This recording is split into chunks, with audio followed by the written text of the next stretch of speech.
Talk about how to fix or how to solve resolution on TikTok app.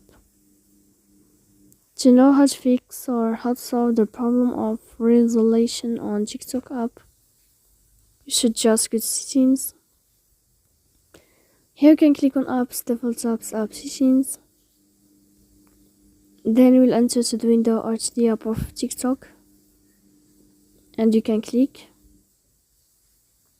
Here in this page you will enter to the window of first stop, and you can click OK.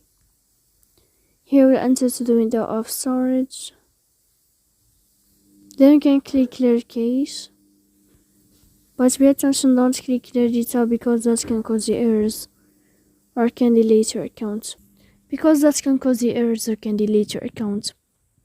So please don't forget to support us by like and subscribe. See you next time in another video, and thank you for your